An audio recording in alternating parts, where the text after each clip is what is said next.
Damn it. Wait, what's happening back there? The buzzing is like ridiculous. And since officially rolling out his re-election bid, the president is expected at around 12:30 to speak at a union conference here in Washington. What do you mean? Take a look. Now official in writing, right there, also in video. President Biden says he wants to finish the job and wants to beat what he calls MAGA extremism again. When I ran for president 4 years ago, I said we're in a battle for the soul of America, and we still are. The question we're facing is whether in the years ahead we have more freedom or less freedom, more rights or fewer. I know what I want the answer to be, and I think you do too. This is not a time to be complacent. That's why I'm running for re-election. It was exactly 4 years ago today that Biden threw his hat in the ring for 2020 and warned voters then about Donald Trump's rhetoric.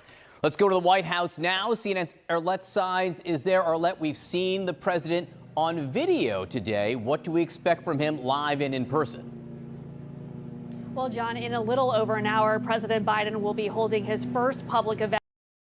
What the fuck? What are they mowing the lawn of the White House? God damn it. Wait, what's happening back there? The buzzing is like ridiculous. And since officially rolling out his re-election bid, the president is expected at around 12:30 to speak at a union conference here in Washington. What do you mean? For people saying like, why is he running? Are you crazy? The incumbent's advantage is dramatic. It's very important. It doesn't matter if he's 700 years old. It's too late. He already won one time when he was old, knowing full well that, like, you know, by the second time he was running, he was going to fucking run again. Giving up the incumbent's advantage and just like having an unknown entity where the Democratic Party's lineup is not exactly strong to begin with is going to be silly from the perspective or from the opinion of the DNC. You know what I mean? It makes total sense. Having someone go up against, like having someone take the mantle from him could have been an option, but instead we went with Kamala fucking Harris as the VP. So good luck with that. Imagine, do you want the Republican Party to like absolutely fucking dominate the field with their dog shit fucking candidates? Because if there's one person who can't beat Donald Trump in a toe-to-toe matchup, it's the charisma black hole, Kamala motherfucking Harris. So not only does she suck, but also on top of that, on top of her personally sucking, the Biden admin also cucked her and put her in charge of like every annoying, awful, you know, make work, fuck right off, piece of shit job. They didn't exactly fucking tailor her VP. They did not exactly tailor her to be the next suitor, to be the runner-up as the vice president, to be the president. So that was awful, absolutely fucking devastating from the DNC side. A lot of people are saying gruesome Newsom. I mean, sure. That, you know, last time we had a fucking California governor become president, it was devastating for the United States of America. His name was Ronald Reagan. Now, but who knows? Who knows? There isn't an option better that can get enough people to agree in the Democratic Party. I don't think that Joe Biden is going to activate the base. He's not going to motivate the base, but who knows? Who knows? If Bernie Sanders runs again, you know where I'm staying. You know, I'm gonna absolutely fucking vote for him illegally and campaign for him and want everybody to vote for him, especially in the primaries. There are people that could be interesting, and some of which are controversial, some of which are not. J.B. Pritzker could be an interesting person to run potentially in the Democratic for the Democratic presidency inevitably down the line. Gretchen Whitmer is another one that's like controversial in this space, but probably could do a decent job. As far as like female candidates goes, I think Big Gretch is, pretty solid. You have Governor Gruesome Gavin Newsom, who doesn't really make a lot of waves nationally. in a negative way. So that's kind of good. Even Donald Trump has said positive things about him, which is like pretty wild. Like he is somehow able to avoid the intense national scrutiny that like prominent Democrats get, partially because he's the governor of California, but they would just be like, oh my God, California is a fucking mess. You want everyone to be California if he ran. The young vote is moving towards Williamson. Yes, dude, totally. Look, I love candidates like Marianne Williamson. I think it's great that she's running. But if you legitimately think that because like TikTok is promoting her a lot, that she's genuinely moving the fucking needle, I don't know what to tell you. You are literally just, wake up, please. Snap the fuck out of it, okay? It is perhaps, it's interesting to see what will happen with like how much TikTok can genuinely shift Democratic politics, but I suspect that you are out of your fucking mind, I think, if you think that she's like...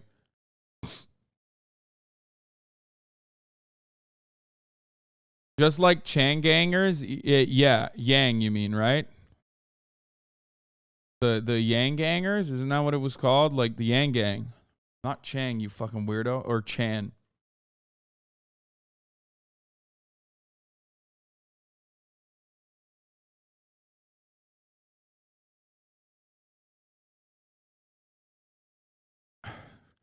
It's funny because like Chan Gang does make sense, not just for Andrew Yang, but for like a litany of other crank candidates that were propped up because they were like 4chan picks, you know what I mean?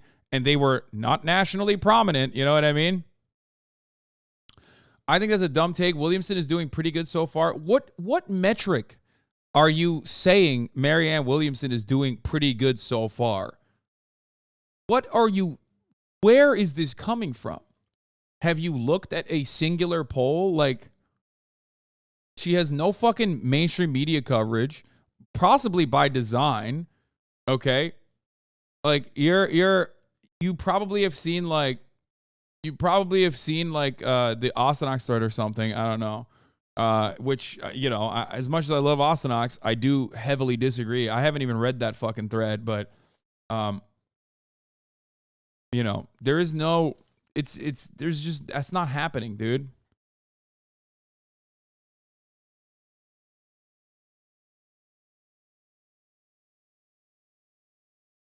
These people are crazy. There will be no debates. The Biden record, 12 million new jobs, inflation down 50% from its peak, record wage growth, real GDP growth in Q1, still at 2.5% bipartisan infrastructure act, CHIPS and Science Act, Inflation Reduction Act, largest climate investment in U.S. history.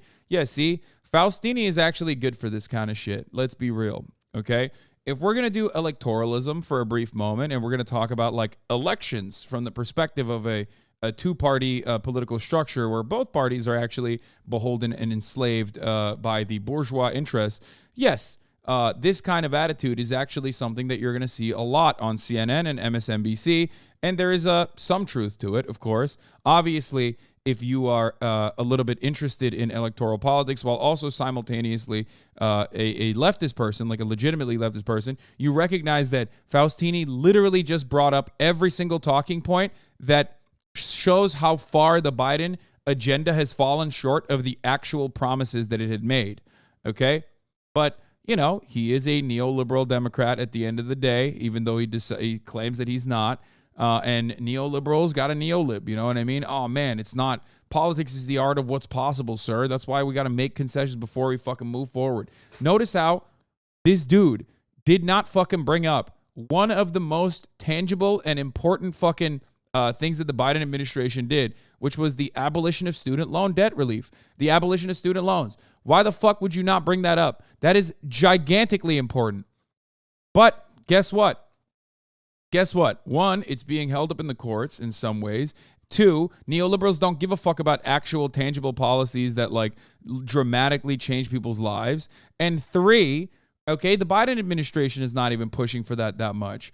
Ending the Afghan war is a big one, but unfortunately that's been sullied by the mainstream media. Liberal mainstream media absolutely did everything they can to shit on him for doing that, saying basically saying,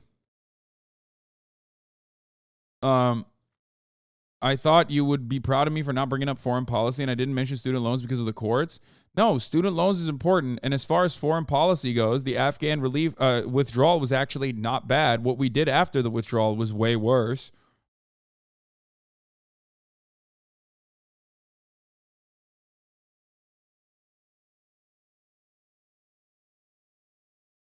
Anyway, was the Afghan agreement not made before Biden was president? It doesn't matter. The person who had the moral courage to follow through on that was Joseph Robinette Biden, and I will always respect him for that. I don't give a shit what people say. I defended him back then. There are two major policy moments that I have aggressively defended in the Biden administration. Student loan debt relief was one of them, which they haven't done enough advocacy for some fucking weird reason. Freaks. And two, Afghanistan withdrawal was actually great. Biden, on the other hand, has been very dramatically anti-union, had a tremendous amount of opportunity with the IRA to ensure that like any kind of infrastructure spending or any kind of fucking contracts that we offer to foreign capital or even, companies that want to open up factories here, because we have a shitload of money for renewable energy lined up, climate investments that he was talking about. Those investments could have been conditional. They could have been, hey, like with one easy fucking move, Biden could have said, we're giving you the money faucet. That means you have to have unionized workplaces. Could you imagine? That's how you do. That's politics, right? I mean, that's not everything. That's not immediately fucking turning around and like instituting a communist utopia. That's just like within the boundaries of reason, something that other countries do all the fucking time. He could have done that. He didn't do that. He didn't push for that. Every single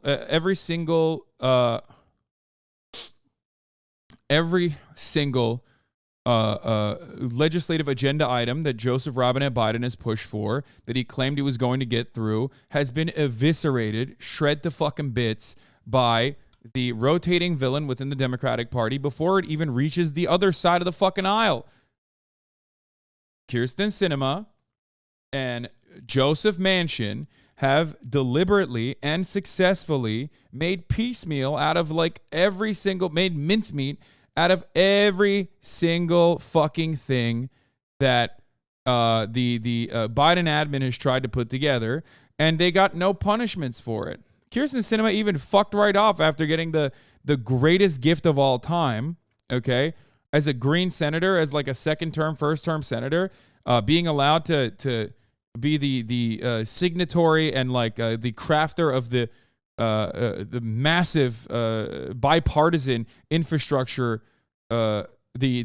massive bipartisan infrastructure legislation, and then fucking right off and turning around and doing this and being like, I'm actually fucking independent now, dog. Like, that is so disrespectful. It's so fucked up. Like, I'm talking about this from the perspective of like someone who I'm putting my Democratic Party hat on for a second to just like make that assessment here.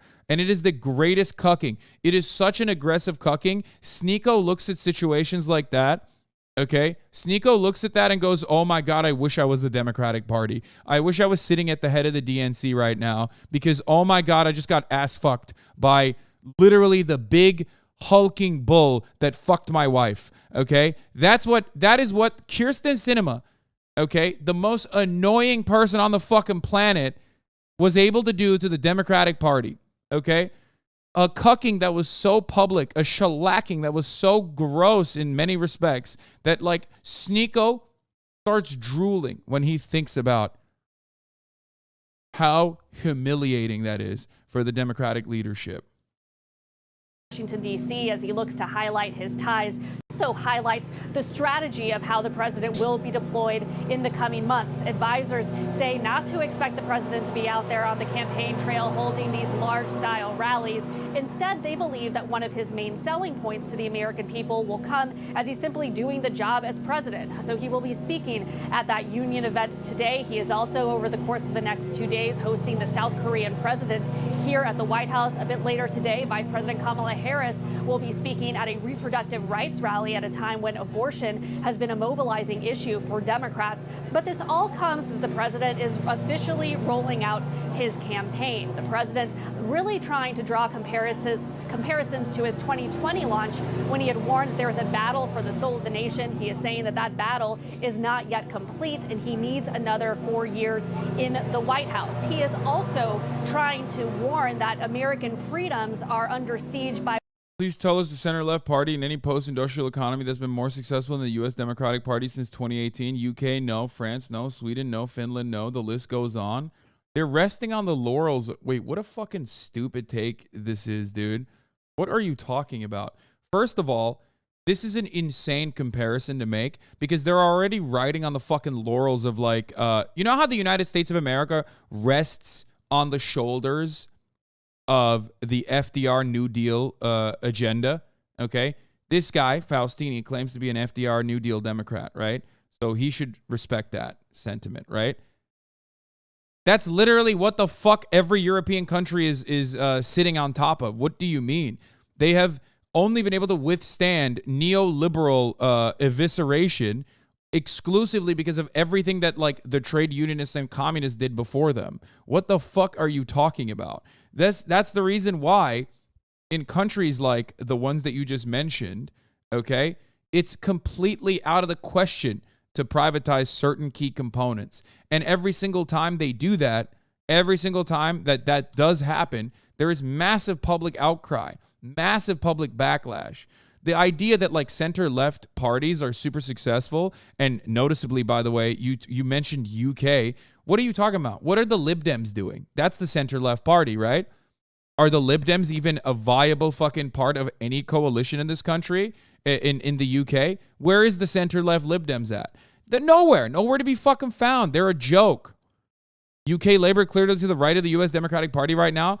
Even with Keir Starmer, UK Labour is not clearly to the right of the US Democratic Party right now because the UK at the very least has viable labor unions that still have a lot of outside influence on what the fuck the Labour Party does. You are out of your fucking mind.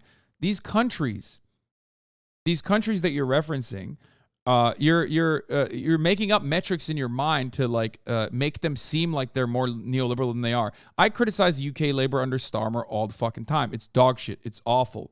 Okay? But you have to be on trans rights, on immigration, on crime, on spending. He's all to the right on Biden.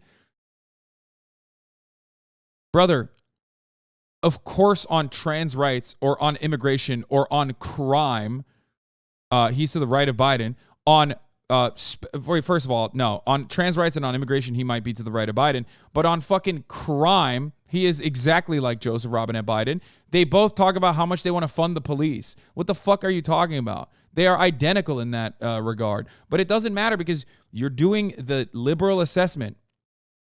The liberal assessment dictates that you do not analyze the current material conditions in any country and do a blanket like, look, this person shits on trans people. Joe Biden actually said trans people are nice. Therefore, Joe Biden clears, this other nation's trans policies, as though that is any indication for the overarching attitude that they have towards social spending and social safety nets. Okay? You're wrong. You're wrong on that front. Fuck.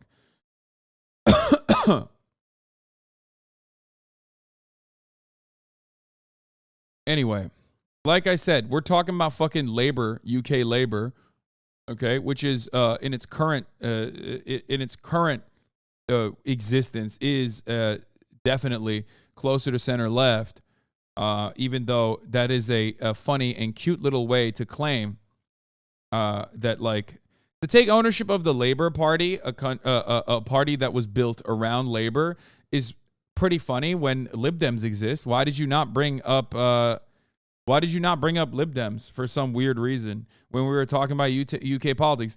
Is it perhaps because you recognize that the center-left party, the real center-left party, liberal Democrats, are actually non-viable? They are just absolutely fucking a non-entity. Is that the reason why you wanted to make yourself seem, you wanted to make it seem like, liberal Democrats are doing the most? All because we had this conversation about like where liberal Democrats are. They have all, or where center-left parties are in the United States, where the Democratic Party is, versus every other fucking country.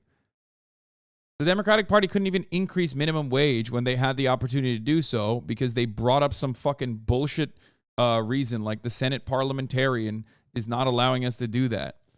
The idea that like the American two-party process is not insanely fucking insanely right-wing in economic policy in a country that doesn't have adequate social safety nets nor nationalized or socialized healthcare is silly.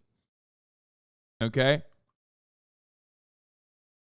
German government and unions reach pay deal for public workers. Yeah. In the United States of America, we have no union participation in the economy. And when there is powerful unions, they turn around and fucking try to do a strike, and then Biden stops them from doing it. Okay? Even the Starmer labor, okay, under Starmer's leadership, the Labor Party basically fucking avoided talking about the potential strikes. Okay? But it doesn't matter. At the end of the day, because the labor unions are still viable, they can at least like bully the party around, the party that is ostensibly on the left. This does not exist in the United States of America. Biden deported 990,000 immigrants, Trump 460,000. Nice leftist Biden. Yeah.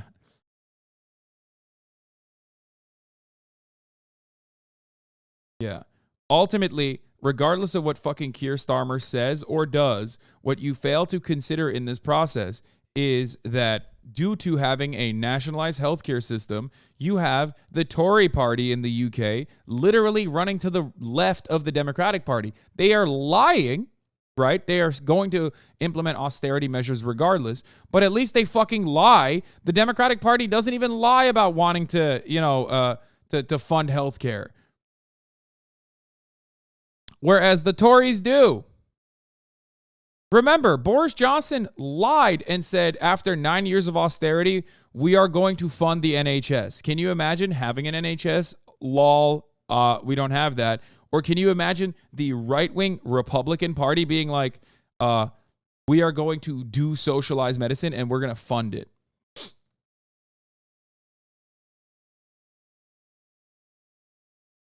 Nah, you're wrong. It's true that a lot of Democrats over here be Tories, but Tories are 100% to the right of the Democrats. Maybe I misheard you. Of course, Tories are still the right-wing party and very right-wing in the UK. I'm saying that if you look at the actual material conditions, though, and the actual social policies, social spending that exists in these nations, the Tories can't get away with fucking... the Tories can't get away with straight up being like, we're going to cut social safety nets. They can't.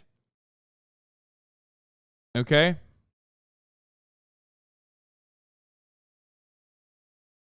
God damn, I have a headache. Let's get back to Joseph Robinette Brandon running, though. What he has described as MAGA extremists. And in that video, he used those images from the January 6th insurrection, as well as highlighted two Republican men, one of which who could be his matchup in a general election come November 2024. Take a look.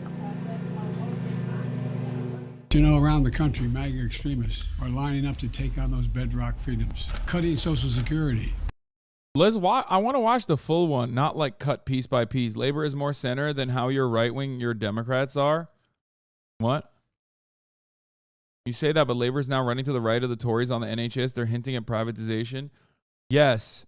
Fuck Keir Starmer. I understand that. I doubt that they will actually... I don't know what the fuck Labor is going to do. I'm sick and tired of having this conversation. The point is that there is a center-left party in the UK. They didn't even bring that up. They didn't fucking bring up the reality on the ground with a nationalized healthcare system. They didn't bring up the fact that even the Tory party, regardless of like its attempts to implement austerity measures, is undeniably right about. I should note that I'm not a Bernie bro who not only voted against Hillary Clinton in the general election, but also warned my audience and friends against making a bad decision. Obviously, it didn't work, but I was excited to read Hillary's version of So I Wrote a Thing. So this isn't going to be a Hillary shouldn't have written this book rant. That's a stupid talking point, not just because it can be easily dismissed as sexist, but also because of course, the shoo-in candidate who took the biggest, most surprising L in recent political history is going to write a book about it. Are you kidding me?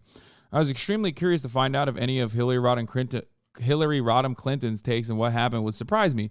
Sadly, they were dull and repetitive, a rehashing of everything we had already heard from her loyalists in the aftermath of the devastating loss.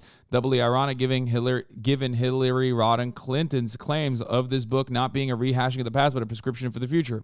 Apparently, for Hillary, the future is built upon more blame sharing and a steadfast clinging on to what's marginally possible. But let's get into it.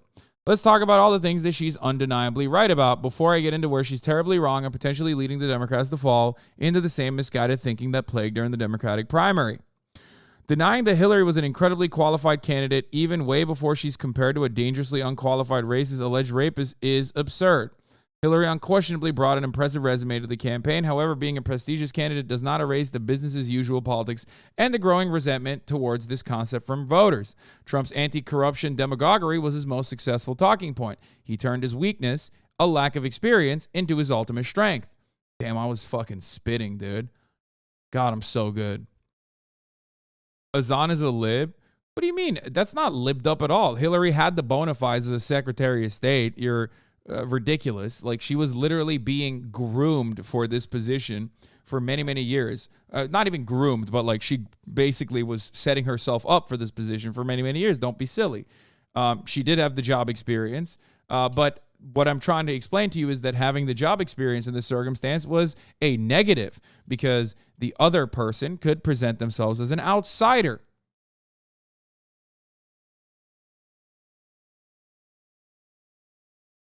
Also, Drain the Swamp is still a far superior campaign slogan to Love Trump's Hate because one speaks to the legitimate problem voters perceive within D.C., while the other is cripplingly obsessive with fighting against the perceived evil monster Trump, even though that's literally what he is. In this way, Trump turned Hillary's extensive governing experience from an asset into an albatross he could hang around her neck. Trump helped drive a discourse in which Hillary's long track record of accomplishments, which necessarily involved a whole lot of compromise or flip-flopping to the layperson, hurt her. A Chris Cillizza-like amoral pundit class that has dedicated their entire lives to understanding the complexities of the political arena will excuse this. I really got to write again, dude. I think I was a pretty great writer. An electorate frustrated with the way they perceive to be DC corruption will not. We all know what happened. Hillary's lengthy CV certainly did not sway the minds of voters angry at real economic problems, but mistakenly assigned blame to racially charged prescriptions.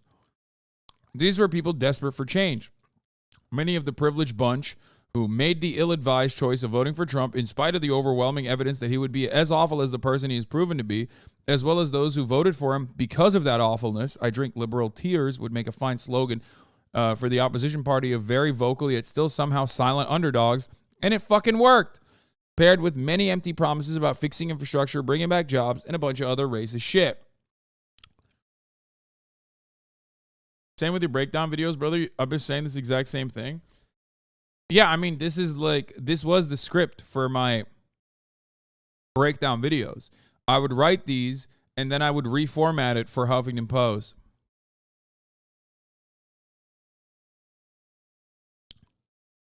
So despite her war hawkish and ideologically inconsistent track record, Hillary is absolutely one of the most important female icons of our generation. Hillary definitely rocks in the way that she could be just as evil as the rest of the calculating, corporate-facing DC assholes with dicks. And I do admire and respect her for this. I'm not even remotely kidding. However, this brings me to my next point. Ew. Okay, I take it back. Thank you, Anonymous, for the 25 gifted subs.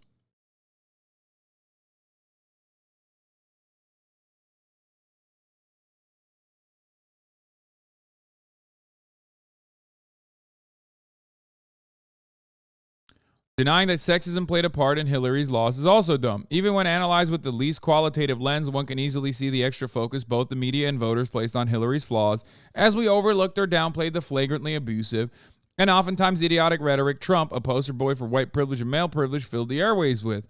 However inexcusable, sexism is a reality. And if sexism contributed to driving Sanders supporters towards Trump, then back in '08, racism contributed to driving angry Hillary supporters to vote for John McCain instead of Barack Obama at much higher margins than Bernie bros voted for Trump, mind you. Do you see where I'm going with this? Yes, Russia and James Comey also contributed to the loss significantly. I won't get too far into the Russia and Comey subject. These factors are mostly true, and we're finding out more about Russia's involvement in election meddling every day. Yes, there was an unequal amount of leaked information against Hillary Clinton that the left and Democratic side exposed. Paired with years of pre-existing Clinton conspiracies, this new information fueled the fire already burning against Clinton. But we mustn't simply gloss over the reality that the majority of the exposed shit were actual things Hillary Clinton said and did. In this instance, getting mad at the leaks is no different than getting upset at Edward Snowden rather than the NSA for unconstitutionally surveilling Americans, or getting mad at Ava DuVernay for including Hillary's super predators quote in her documentary The 13th, instead of questioning Hillary for advancing the racially charged concept to begin with. There you go. It's a deflection of responsibility away from the person solely responsible, which has been an overwhelming theme with Hillary and her supporters. But I must repeat that it is absolutely insane to think anything Hillary said or did was worse than the impeccable consistency in which Donald Trump exposed the non-white, non-male Americans as asshole on national television every single fucking week. Hillary lost for a number of reasons, some of which she admits in her book, some were outright omitted, and others deflected away. It's impossible to please everyone. If anyone knows this, it's prolific means tester Hillary Rodham Clinton. But there are 3 excerpts from Hillary's Pod Save America interview that perfectly summarizes her deflections and provide the foundation for my gripe with her campaign, the repeated failings of the establishment Democrats and their donors in this tell-all but not really all book overall. So Bernie's not a Democrat defense. 50 big ones, by the way.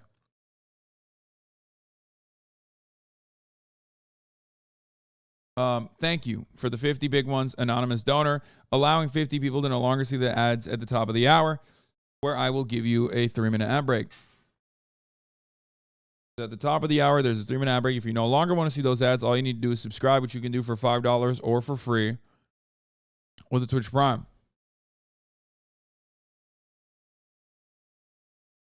I often ask myself why I spend so much time in here learning about the politics of a country whose only relation I have to is how cheap products are in my country. I realize now it's because you're constantly spitting. You should definitely do more writing. Thank you. Yes, it's a segue, bitch. Oh my God, that's so fucking lame. Listen, I've grown up a little bit since 2016. That was literally 25 years ago. 2016 was 25 years ago. Think about that. Anyway, here's the 3-minute ad break. Now, by the way, you can avoid it by subscribing for $5 or for free, or by getting gifted a sub. Here's the 3-minute ad break now. Bernie's not a Democrat defense. This is bullshit. The dude unseated a Democrat as an independent back in the same year Reagan was almost assassinated. Everyone should collectively get the fuck over this as we work through this obviously new concept that we are condemned to live within a two-party system. Bernie's not a Democrat, question mark? Is he not a Democrat even though he caucuses with Dems when he mostly toes the party line unless it's a compromise on his ideological integrity? Is it because he voted against the Iraq War? Or is Bernie not a Democrat because how dare he try to provide a more progressive alternative to what our Democratic establishment believed was the most electable in our country? By the way, that Democratic establishment failed in a really public way, in a bigly way. So all this sweeping under the rug is not genuine. It's carefully crafted to maintain their positions of power. It's like when Equifax fucks up big time by not putting in proper security measures for your Social Security, but instead of admitting how they fucked up and facing the consequences, they try to screw consumers over further and deflect. But this time it's our healthcare and the lives of millions of undocumented citizens on the line. B. Bonchik, thank you for the 5. Get the subs. The Bernie's no Democrat rhetoric also creates this weird tribal identity around the Democratic Party, which holds that maintaining the sanctity of said party and its greatest standard bearer, Hillary Clinton, on a higher plane as more important than the party's policies, if advanced by who Hillary and the DNC deemed to be an outsider. What a great big fuck you to the millions of Americans who vote Democrat and have the gall to care about universal health care and free public universities. Bernie's as Democratic as they come. He's just not your Democrat. The I couldn't expand upon Obama's programs because I am a Democrat defense. Double dog bullshit. One, because she's been throwing Obama under the bus fairly regularly on her promotional circuit because he told her not to attack Bernie, which she did anyway, and also because she was mad at Obama for making progress on green energy initiatives that increased resentment against the Democrats among workers dependent on fossil fuel industries. But so Obama should have subsidized more of the coal industry, and then maybe you could have campaigned more in important swing states like Pennsylvania, I guess. Also, Obama literally has mentioned probably 1 billion times that the ACA is supposed to be a stepping stone towards universal health care, a concept Hillary has described as impossible to enact. The same concept that Mr. non-Democrat Bernie Sanders has successfully been able to get in front of the Democratic Party, which is now hopping on the burn train. All aboard, baby. Sexist ass health care for everybody. However, denying that Bernie had something to do with Hillary's results is meaningless.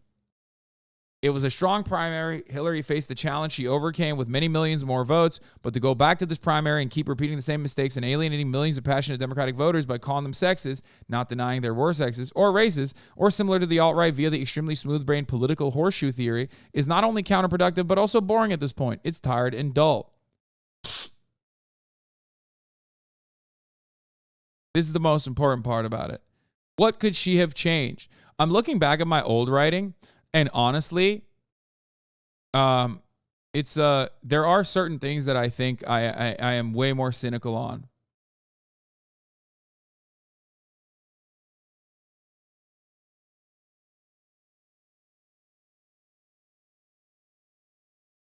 Who wrote this is pretty good. I did, bro. What the fuck?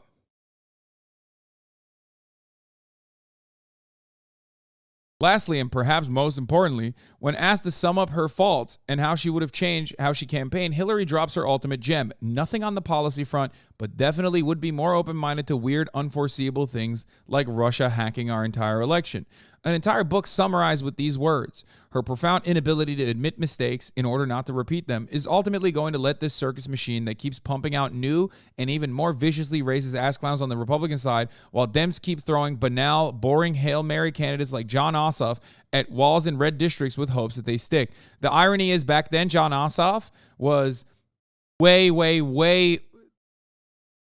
more right-wing back then when he was running in, what was it? It was in, I think, was it South Carolina or Georgia before he went to Senate. And when he ran as a senator, he literally, was it Georgia 6? Yeah.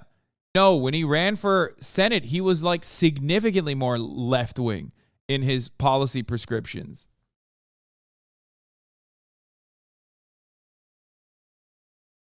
He lost the Georgia representative Senate race and then won a Senate seat. Yeah.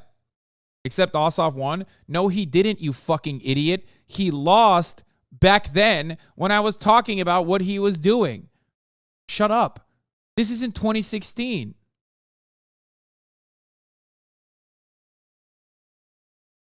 His campaign in 2016 versus his campaign as in Senate, especially paired up with a much more radical liberal Raphael Warnock, was dramatically different. Okay, calm down. You were literally not alive back then. You were a fetus. Okay, when I wrote this, you were still a baby. This was 25 fucking years ago. So shut your mouth. Maybe you can learn something. Yeah. He got literally destroyed in 2016, eviscerated, ass clapped.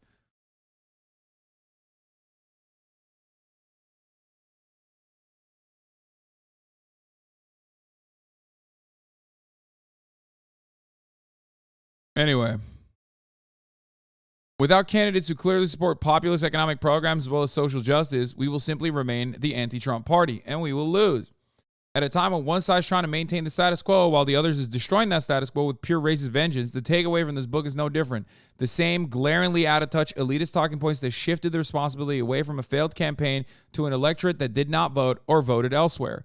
Politicians need to work for our votes and encourage us to campaign on their behalf, lest the nation continue to turn into a larger, demoralized voter base that doesn't believe their vote counts for something. Wait, I thought you said...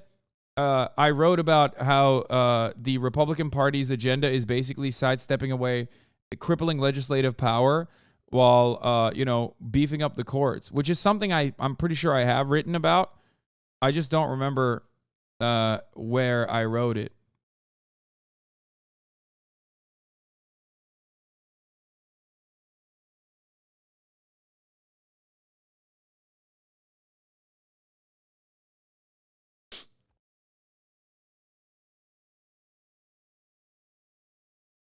At a time when one's trying to maintain the status quo while the other is destroying that status quo, politicians need to work for our votes and encourage us to campaign on their behalf, lest the nation continue to turn into a larger demoralized voter base that doesn't believe their vote counts for something.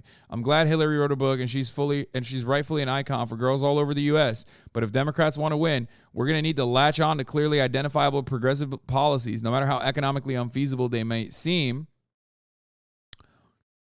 Policies that terrify Republicans who want a future where poor people are melted for biomatter. And I don't know if it will happen if we're so busy blaming Russia and Bernie. I don't think this was the right article.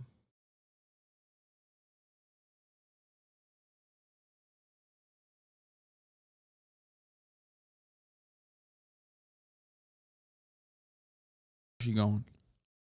What the dog doing? Nothing. Switching places.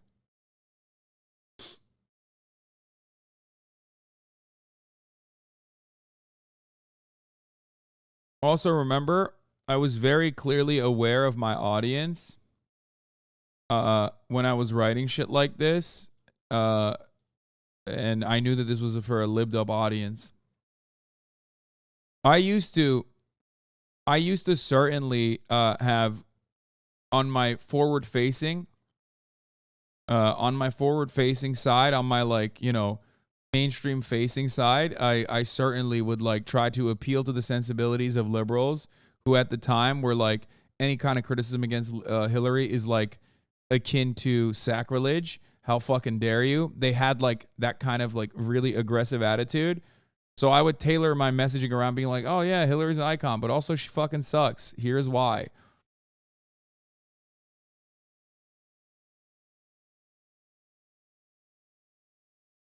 Which I should have kept doing, to be honest.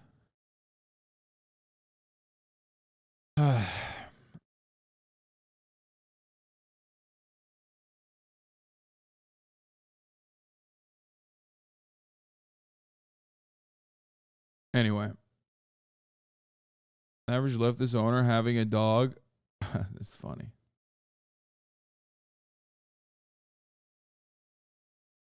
Get Ettinger on the broadcast? What the fuck is this? Good link, man.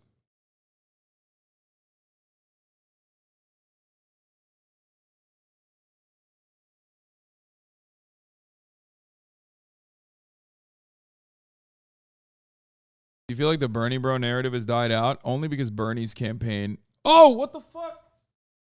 No! No, no. Ay, ay, ay.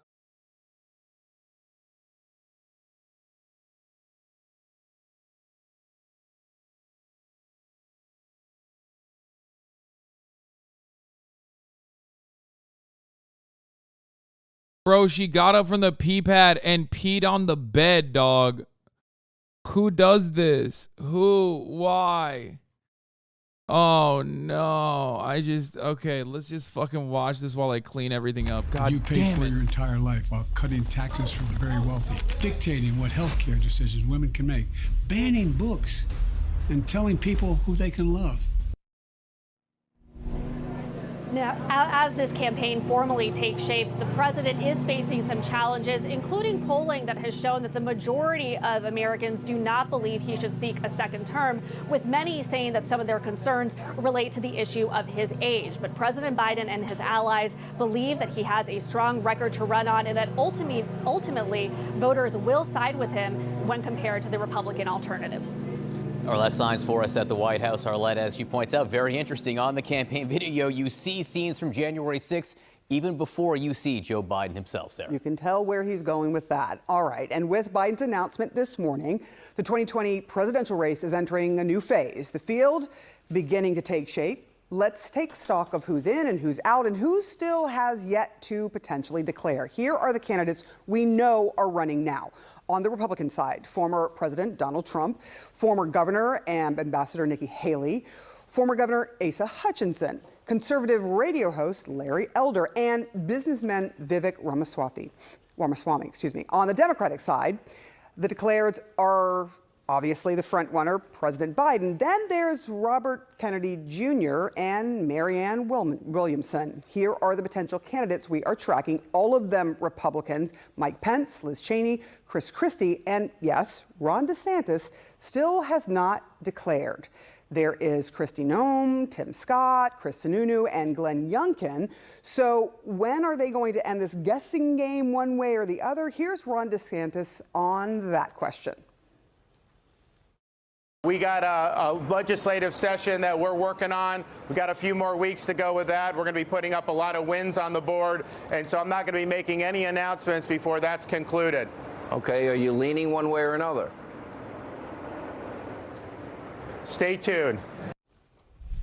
All right, so if you pull out your calendar, here's what he's saying. The Florida legislative session ends on May 5th, so he said stay tuned. That might end shortly thereafter. On DeSantis, Mike Pence says he'll decide, quote, well before late June, and in the meantime has been making multiple visits to critical primary states. And Chris Sununu says he will be announcing his decision before the 4th of July. Kate? Joining us now for more on this is CNN political commentator, former Obama administration official Van Jones. It's good to see you, Van. So we saw that video announcement from President Biden this morning, rolling out officially his reelection campaign. Themes, first word out that you hear from him, freedom. Themes that you see throughout: fighting for abortion rights, threats to democracy through that January 6th imagery, gay rights, voting rights, less check my record, more the fight isn't over. What did you think of it? Well, you know, one thing about Joe Biden, he has always been underestimated. He was considered a lightweight in the Senate, but you know, he is a winner. And I think it's hard when you've won vice president twice, when you've won the presidency twice, once, to not want to do it again. And so I don't think anybody's surprised that he's running. I think the themes that he's talking about are interesting because this battle about freedom, you hear both sides saying the other side wants to take away your freedom to speech, your freedom for your Second Amendment rights.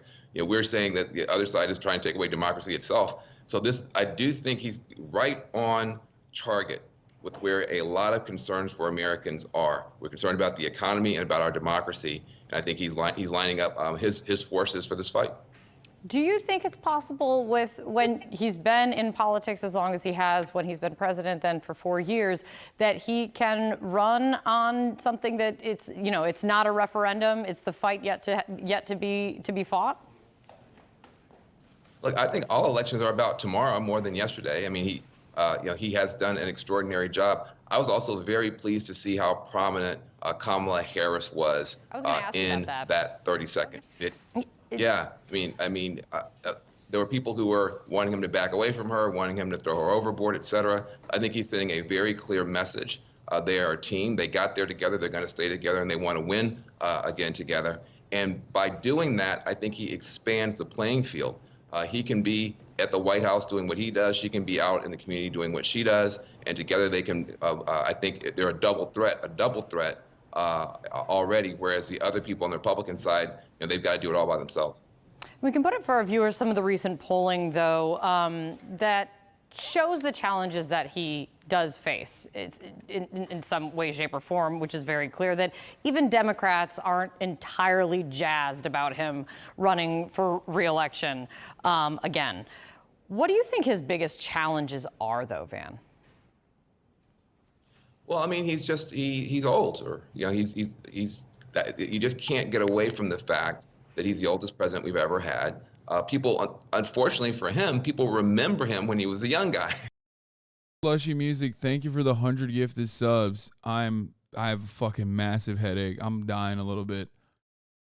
If you sit on both Kaya's bed and the water bed, you'll get your scent on it and she won't destroy it anymore.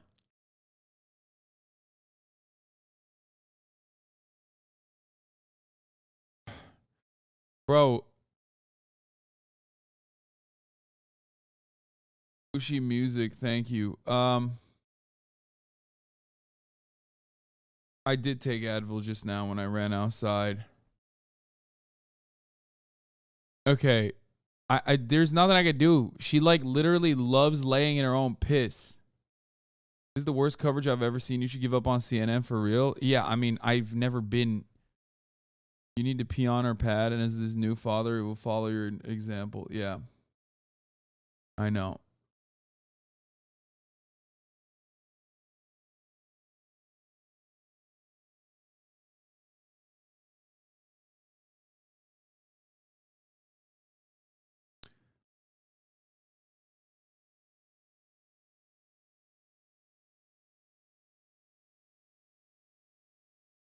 Not only did she get up from the piss mat to pee on the bed, she wasn't even waiting for a treat. Yeah, I know. I think it needs to be in the same spot. That's what I'm like fucking up. I shouldn't have moved it.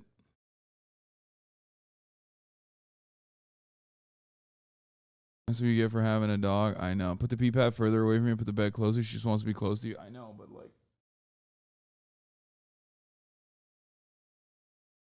Anyway, right now she's just playing with her toy, so I'm just going to let her do it. Or just stop using pee pads and teach her that pottying inside isn't permissible. Yeah, thanks, man. Please explain to me how a dog who like literally just recently started seeing more than just light as like a 7-week-old fucking dog should immediately be potty trained to piss outside. Go ahead. Like, I know you're fucking Caesar Milan. You are the ultimate dog trainer. Like, you don't know how old this fucking dog is. You don't know anything. Like, you're just literally saying this dog clearly doesn't associate piss as like a negative thing. She clearly does not have at this stage even an ick towards like laying in her own piss. She's currently laying in her own piss pad. She's on top of her piss pad. Like, what's the number one thing naturally that dogs are not supposed to do? Which is, like, why do you crate train dogs, for example? You crate train them because they're not supposed to piss in their own fucking area where they're sleeping, okay? But they currently have no goddamn bladder control. It is what it is. It's okay. It's going to get better. It's just going to take time. This is my 3rd fucking day. I know how to take care of a dog, okay? Pressed? I am pressed, little bro, because you just don't fucking know anything. Like, yeah, of course I'm pressed. I'm getting pressed because I'm tired of dumbass motherfuckers who are backseating without any knowledge whatsoever. It's just going to get me to not have her on stream until she's like old. You know what I mean?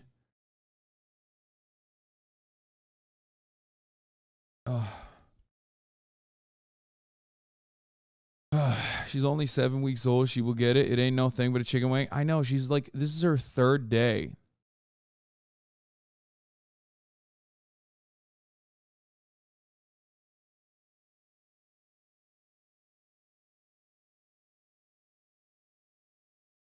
There's also no better indication that someone is quite literally a little bro than using the term little bro. Like, immediately, as soon as someone says little bro online, I'm like, oh, you are a little bro. Like, that's what it is.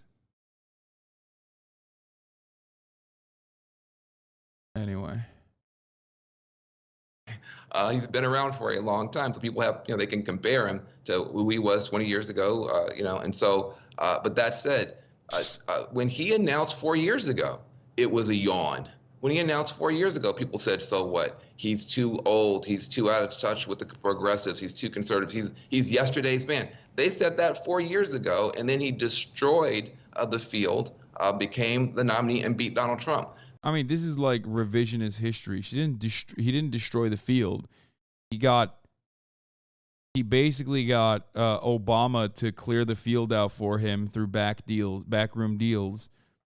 Except for, remember, one candidate who never left the race for some reason, Elizabeth fucking Warren. I wonder how that worked out. I wonder why it worked out the way that it did.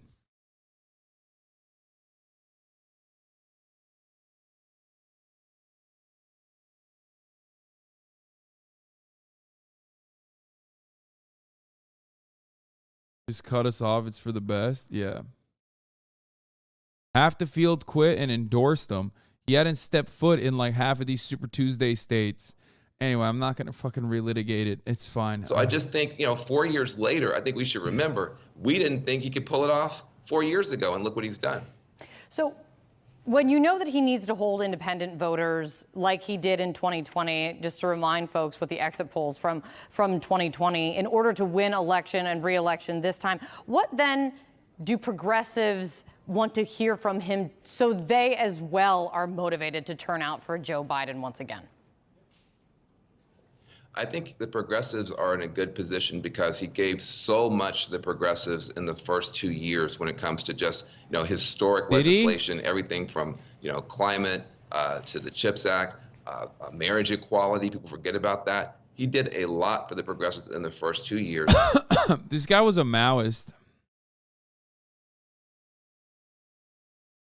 Dude, he did so much for the progressives. Dude, he was so progressive. Joe Brandon. I like the people that, from the people that wrote Joe Brandon is the FDR of this generation, comes Joe Brandon is literally still the FDR of this generation, even if he didn't do any of the things that he promised he was going to do, and was like absolutely eviscerated by his own party every step of the fucking way, and didn't really push for a lot of his agenda or punish any of the people that eviscerated his progressive policy promises.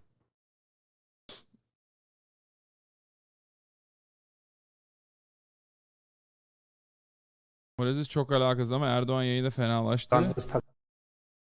We'll look at this in a little bit. Let's finish. Going forward, I think the progressives are going to be answering the call to defend democracy.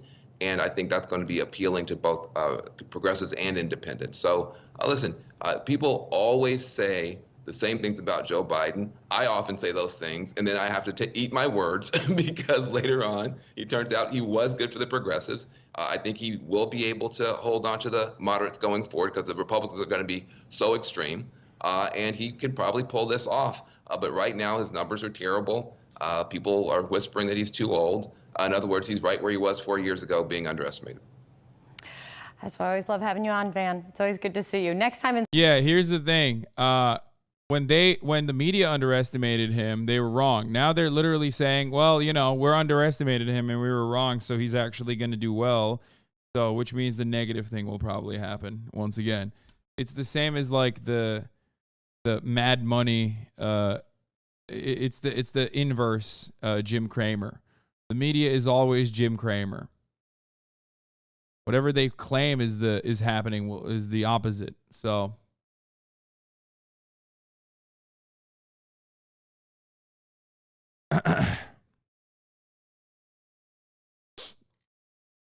Apparently, Recep Tayyip Erdogan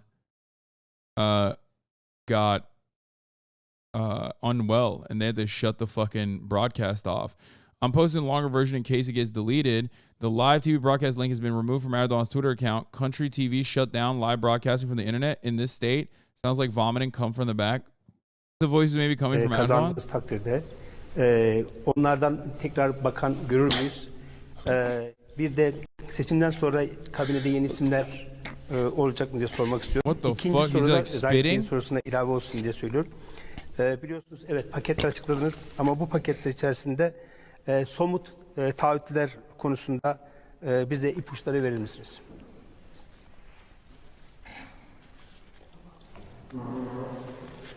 Evet. Kısa bir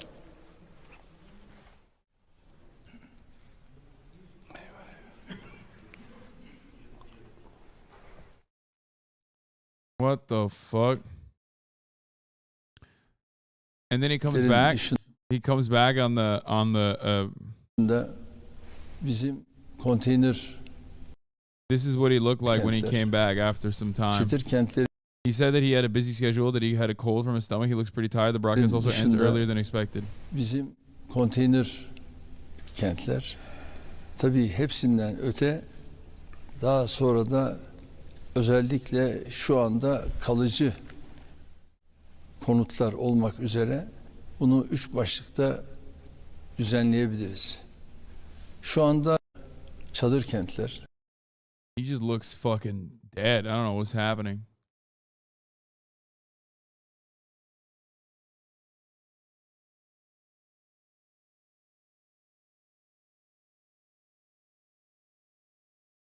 Yeah, he is speaking very slow.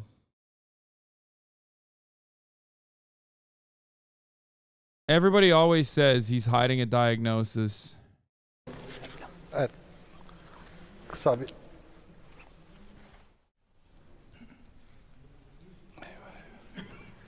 He literally goes "Eva Heva" under his breath. A journalist says "Eva Heva" under his breath, which means "oh shit," before they shut off the camera. This is something that happens quite frequently. There is a lot of speculation that Erdogan is like sick. This just further. There is this national suspicion that Recep Tayyip Erdogan secretly has like cancer and he's like terminally ill and he's dying.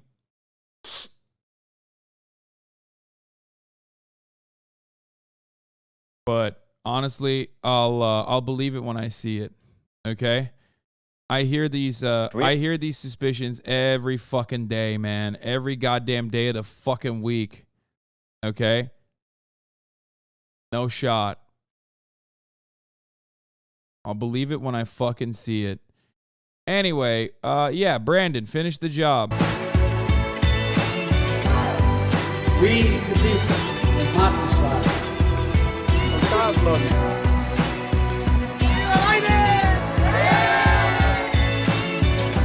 So if you're with me, go to joebiden.com and sign up. Let's finish this job. I know we can. Because this is the United States of America. There's nothing, simply nothing we cannot do if we do it together.